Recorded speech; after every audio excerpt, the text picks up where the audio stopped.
Hello दोस्तों, welcome to my YouTube channel teaching Masti में। दोस्तों, आज के हम इस वीडियो में बात करने वाले हैं न्यूटन्स थर्ड लॉ। न्यूटन के आप सभी को पता है कि न्यूटन एक महान भौतिकी वैज्ञानिक हैं। तो आज हम उनके बनाए हुए 3 लॉ पढ़ने वाले हैं जो गति के ऊपर डिपेंडेंट हैं। तो मैं आपको सबसे पहले गति का फर्स्ट नियम बताता हूँ। तो क्या है गति का फर्स्ट नियम, आइए देखते हैं। गति का फर्स्ट नियम क्या कहता है? यदि कोई पिंड विरामावस्था में है, यदि कोई पिंड विरामावस्था में है तो वह विरामावस्था में ही रहेगा जब तक उस पर कोई बाह्य बल कार्य ना किया जाए या कोई बाह्य बल ना लगे। तो कोई बाह्य बल ना लगे तो जैसे कि आपके एक घर में, पुराने घर में एक बेंच रखी है। मान लीजिए आपके दादाजी ने वो बेंच रखी थी और अब जब आप वहाँ जाएं तो देखेंगे कि वहीं जो बेंच है वो वहीं पर रखी हुई मिलेगी। तो ऐसा क्यों होता है? मतलब कि कोई वस्तु जहाँ पर रखी हुई है वह वहीं पर रहेगी या जब तक उस पर कोई बाह्य बल कार्य ना करे। मतलब ये वस्तु यहाँ पर है तो ये अनंत काल तक यहीं पर ही रहेगी अगर मैं इस पर बाह्य बल ना लगाऊं। मतलब मैं एक बाह्य बल हूं जो इस पर लगाऊंगा, जिसके कारण ये जो वस्तु है यहां से यहां आ सकती है। तो इसे मतलब इसे ही गति का फर्स्ट नियम कहते हैं। और इसे गति के फर्स्ट नियम को एक और नियम के नाम से जाना जाता है जिसे जड़त्व का नियम कहते हैं। जड़त्व का नियम, जैसे जड़त्व का एक मैं एग्जाम्पल दे रहा हूँ। जैसे कि आपके घर में रजाइयाँ होती हैं, तो रजाइयों में जो होता है कि बहुत सारा धूल मिट्टी कण जमा हो जाती है, वो मैली हो जाती हैं। और आप क्या करते हैं कि उस पर एक डंडी लेते हैं और उसको झाड़ते हैं ना। तो आप जो डंडी उस पर मारते हैं लेकिन उससे धूल मिट्टी के कण निकलते हैं ना। तो ये किसके कारण होता है? तो ये इनर्शिया के कारण होता है, यानी कि जड़त्व के कारण होता है। उसे जड़त्व का नियम कहते हैं। जैसे कि ये एक रजाई है, मान लीजिए कि एक रजाई है और इसके बीच में ये बहुत सारे धूल मिट्टी के कण हैं। अब धूल मिट्टी के कण हैं और ये एक आप हैं। ये कौन है? आप हैं।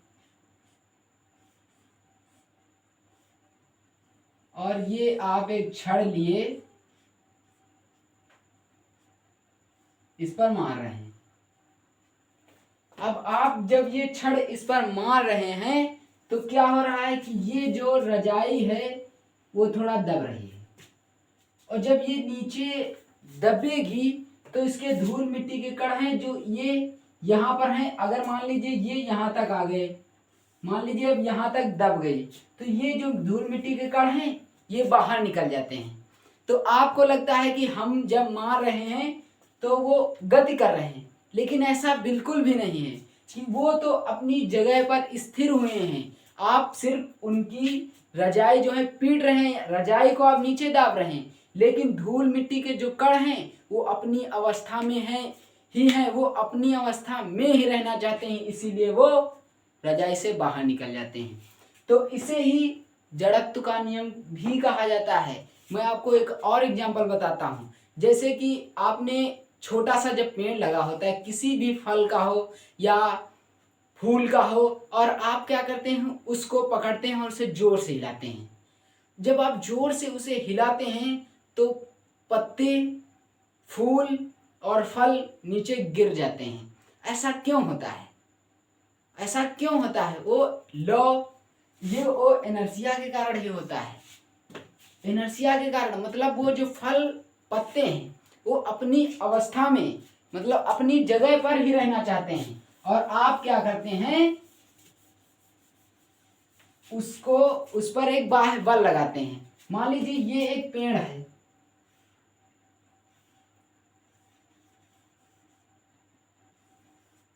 और यहाँ पर लगे हैं वृक्ष, पेड़ लगे हैं, यहाँ पर लगे हैं फल, और आप आए यहां से आप आए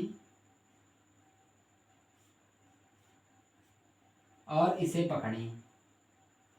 जब आप इसे पकड़ लिए और इसे जोर जोर से हिलाने लगे तो पेड़ यहां तक आने लगा। तो जब पेड़ यहां से यहां गया तो ये जो इसके फल हैं ये तो अपनी जगह पर रहना चाहते हैं ना, क्योंकि ये लॉ इनर्शिया कहता है, ये जड़त्व का नियम कि कोई वस्तु अपनी ही जगह पर रहना चाहती हो, अपनी स्थिति में परिवर्तन नहीं करना चाहती है, इसीलिए वह अपनी जगह पर ही रहती है। और ये क्या होता है कि पेड़ यहाँ तक जाता है, जिसके कारण जो फल होते हैं, पत्तियां होती हैं, फूल होते हैं, वो पेड़ से अलग हो जाते हैं और नीचे गिर जाते हैं। उम्मीद करता हूं कि आपको ये न्यूटन का फर्स्ट लॉ समझ में आ गया होगा। अब बात करते हैं हम न्यूटन के सेकंड लॉ के साथ। अब हम बात कर लेते हैं न्यूटन के सेकंड लॉ की। तो न्यूटन का सेकंड लॉ क्या कहता है? किसी वस्तु के संवेग परिवर्तन की दर उस पर लगने वाले असंतुलित बल के अनुक्रमानुपाती होती है। क्या कह रही है? किसी वस्तु के संवेग परिवर्तन की दर उस पर लगने वाले असंतुलित बल के अनुक्रमानुपाती होती है, यानी कि F अनुक्रमानुपाती है delta P delta T। Delta P यहां पर संवेग परिवर्तन की दर, T समय, यानी कि यहीं से आपको समझना है न्यूटन का सेकंड लॉ। आपको ध्यान रखना है, अगर T समय ज्यादा लगता है तो फोर्स कम लगेगा। मतलब समय जब ज्यादा लगता है तो फोर्स कम लगता है, और जब फोर्स ज्यादा लगता है तो समय कम लगता है। आपको ये ध्यान रखना है। बाकी न्यूटन का सेकंड लॉ आप समझ गए। तो आप बात कर लिया। अब इसका मैं एक एग्जांपल देता हूं, आपको एग्जांपल देता हूं, फिर आपको समझ में आ जाएगा। जैसे कि मान लीजिए एक मुक्केबाज होता है और एक आप होते हैं। तो आप जब एक फर्श पर अपना ये मुक्का मारते हैं तो फर्श की दीवार पर कुछ भी नहीं होता, लेकिन एक जब मुक्केबाज उस फर्श पर अपना मुक्का मारता है तो अचानक टूट जाती है। ऐसा क्यों होता है? ऐसा इसलिए होता है कि जब मुक्केबाज अपने पंच से उस फर्श पर मारता है तो थोड़े ही समय में संवेग परिवर्तन की दर शून्य हो जाती है, जिससे उस पर लगने वाला असंतुलित बल अधिक हो जाता है। मतलब वहां पर जैसे मैंने ये मारा तो यहाँ पर समय कम लगा ना, जब समय कम लगेगा तो फोर्स ज्यादा लगेगा। तो वहीं से आपको समझ लेना है कि न्यूटन का सेकंड लॉ। उस मुक्केबाज में क्या हुआ कि उसने इतनी स्पीड से मारा, जब स्पीड से मारा, मान लीजिए 1 सेकंड में लगा, 1 सेकंड में उसने मारा, तो क्या हुआ कि बल जो है बहुत ही ज्यादा लगा। और आप मारते हैं उसे, आपको इतना ज्यादा एक्सपीरियंस नहीं होता है, आप उसमें स्पेशलिस्ट नहीं होते हैं कि आप मारेंगे तो टूट जाएगा। आपको मान लीजिए 5 सेकंड लग गए और उसने 1 ही सेकंड में मारा तो उस पर ज्यादा बल लगा ना। तो ज्यादा बल जब लगता है, जब समय कम होता है तो बल ज्यादा लगता है ना। तो मैंने पहले ही बता चुके हैं न्यूटन कि अगर समय कम लगेगा तो फोर्स ज्यादा लगेगी। यही कारण है कि वो मतलब एक मुक्केबाज के एक पंच मारने से फर्श की दीवार टूट जाती है।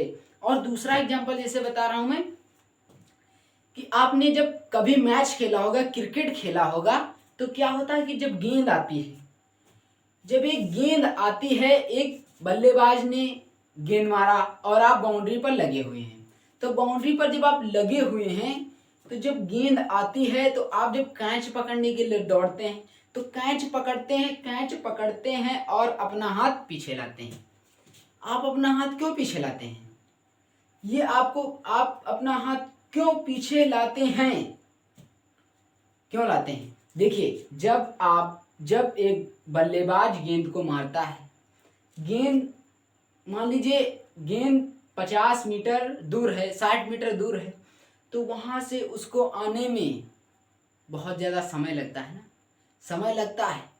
और क्या होता है कि जब वो समय लगता है तो संवेग परिवर्तन की दर अचानक बढ़ जाती है, मतलब वहाँ से इसको आने में ज़्यादा समय नहीं लगता है, और संवेग परिवर्तन की दर क्या होती है, बढ़ जाती है। अब संवेग परिवर्तन की जब बढ़ जाती है तो आप जब नीचे करते हैं तो आप उसे संवेग परिवर्तन की दर को कम करते हैं, यानी कि उसमें समय ज़्यादा लगवाते हैं। यानी कि यहाँ मान लीजिए यहाँ गेंद पकड़े तो यहाँ पर थोड़ा कम लगाना समय, और यहाँ पर आप ले आए, मतलब यहाँ पर पकड़ें, यहाँ से इतनी डिस्टेंस हुआ ना, तो यहाँ पर जो समय ज़्यादा लग रहा है उसी के हिसाब से जो बल है वो हमारी हथेलियों पर ज़्यादा तेज नहीं लगता है और गेंद हमारे हाथों में आसानी से आ जाती है। अगर आपने अब कभी भी ये गौर करना, जब आप क्रिकेट खेलेंगे, अगर आप कैच पकड़ते समय अगर अपने हाथों को पीछे नहीं लाएंगे तो आप कैच नहीं पकड़ सकते। नहीं मान रहे तो ट्राई करके जरूर देखना, लेकिन हाँ संडे को ही जाना। अब बात करते हैं, ये सेकंड लॉ हो गया। अब बात करते हैं थर्ड लॉ की। थर्ड लॉ भी बहुत ही आसान है, बहुत ही आसान है थर्ड लॉ। बात करते हैं थर्ड लॉ की।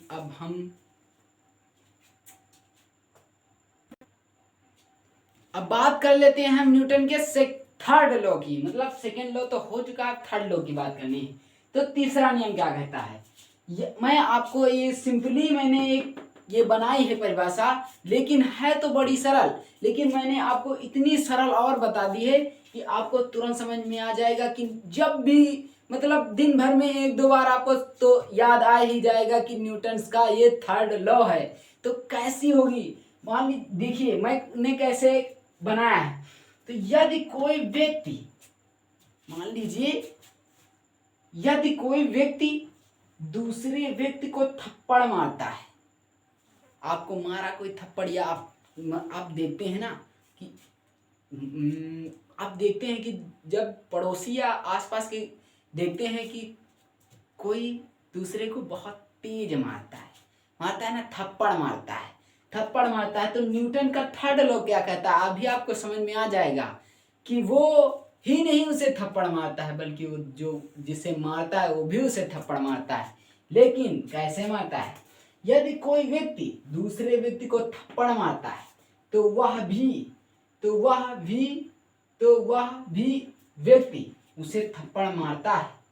लेकिन अब आप कंफ्यूज होंगे कि मैंने आपको थप्पड़ मारा तो क्या आपने भी मुझे थप्पड़ मारा। हाँ भैया मारा, एक न्यूटन का थर्ड लॉ कहता है, लेकिन उसके विपरीत दिशा में, मतलब उसके विपरीत दिशा में मारता है, लेकिन उसके विपरीत दिशा में मारता है। यदि आपके टीचर, बात करता हूं मैं, यदि आपके टीचर आपको क्लास में जोर से एक थप्पड़ मार देते हैं तो टेंशन मत लेना, सर तो मारते ही हैं, लेकिन आप भी उनको एक थप्पड़ मारते हैं। कैसे मारते हैं, जैसे कि मान लीजिए कि आपने मारा थप्पड़, तो आपने जब मारा, ये आपने थप्पड़ मारा, तो हमारे यहाँ की जो गाल की मांसपेशियां हैं वो इस पर, मतलब हथेली की मांसपेशियों पर विपरीत दिशा में एक बल लगाती हैं। जैसे आपने कभी भी अगर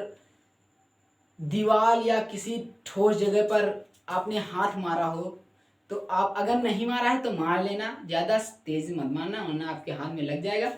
आप एक दीवार पर मारना, तो आपको क्या होगा कि आप तो दीवार पर मारे, लेकिन दीवार को ज़्यादा चोट नहीं लगती, क्योंकि दीवार तो एक निर्जीव है, लेकिन आपको जरूर लगती है।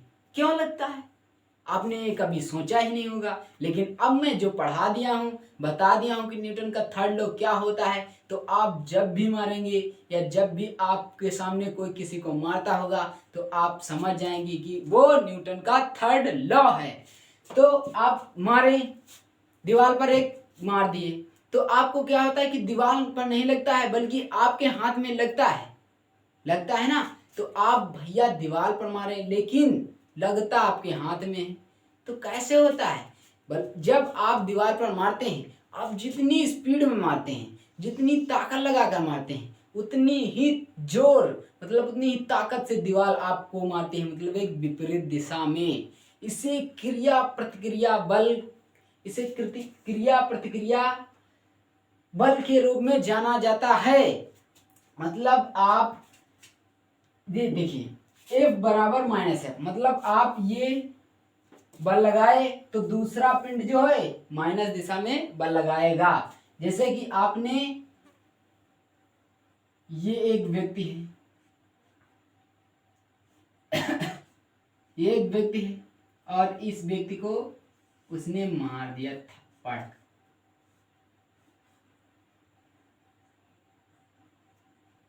क्या कर दिया? मार दिया थप्पड़। अब ये क्या करने लगा? रोने लगा। अब ये तो भैया रोने लगा। अगर आप ध्यान रखना, अगर आप कभी भी मान लीजिए आप ये हैं और आप ये देख रहे हैं कि ये बंदा रो रहा है, ये बंदा इसे मारा और ये रो रहा है और आप यहाँ खड़े हुए हैं, तो आप जाना इसके पास और उससे कहना, अरे भाई रो क्यों रहे हो? तो वो कहेगा इसने मुझे मारा। तो अरे बता दो भैया कि न्यूटन का थर्ड लॉ क्या कहता है कि अगर तुम इसको मारोगे, अगर तुम मुझे मारोगे तो मैं भी तुम्हें मारूंगा। मतलब यहाँ पर एनर्जी ट्रांसफर हो रही है, तो यहाँ पर ऊर्जा संरक्षण नियम भी फॉलो कर रहा है। मतलब ये व्यक्ति जो है इसे अपनी एनर्जी दे रहा है और ये व्यक्ति उसे एनर्जी दे। मान लीजिए इसी तरह देखिए, जब ये व्यक्ति इसे मारता है तो जब इसकी एनर्जी जो है इसके गाल की मांसपेशियों पर लगती है, तो मांसपेशियों पर जब इसकी एनर्जी लगती है तो वहां पर क्या होता है? तनाव। मतलब यहाँ पर जो गाल की मांसपेशियां हैं उस पर ज्यादा फोर्स लगता है, मतलब वो पीड़ित होने लगती है, मतलब दर्द होने लगता है, उनके गालों की मांसपेशियों पर दर्द होने लगता है। इसी वजह से व्यक्ति रोने लगता है। तो क्या होता है कि इसे क्यों नहीं मालूम देता? आप समझते हैं कि मैंने आपको मारा, लगेगा मेरे भी, लेकिन मैं तुम्हें मारा हूं, ये मैं सेटिस्फाई हूं कि मैंने तुमको मारा है, ना कि तुमने मुझे मारा। यही वजह से तो ये रोता है, लेकिन ये नहीं रोता, बल्कि ये जितनी तेज मारता है उतनी तेज ये भी इसकी मांसपेशियां मारती हैं। लेकिन होता क्या है कि रोता वही है जिसे मार पड़ती है। तो आपको उम्मीद करता हूं कि आपको ये न्यूटन के तीनों लॉ जो बेहद आसानी से के साथ समझ में आ गए होंगे। अगर हमारा ये वीडियो पसंद आया हो तो कृपया वीडियो को लाइक और हमारे चैनल को सब्सक्राइब कर लीजिए। प्लीज़ हमारे चैनल को सब्सक्राइब कीजिए ताकि हम इससे भी बड़े बड़े, मतलब इससे जितने भी शायद लॉ हैं, जैसे केपलर के लॉ, गुरुत्वाकर्षण लॉ, न्यूटन का गुरुत्वाकर्षण लॉ, मतलब बहुत सारे लॉ हैं वो जो मैं आपको पढ़ा सकता हूँ। कृपया मेरे चैनल को सब्सक्राइब कर लीजिए और हाँ, कमेंट करना बिल्कुल भी मत भूलना कि वीडियो पसंद आया या ना पसंद। अगर पसंद आया हो तो कृपया वीडियो को लाइक ज़रूर कर देना। जय हिंद। मिलते हैं नेक्स्ट वीडियो में, तब तक के लिए जय हिंद।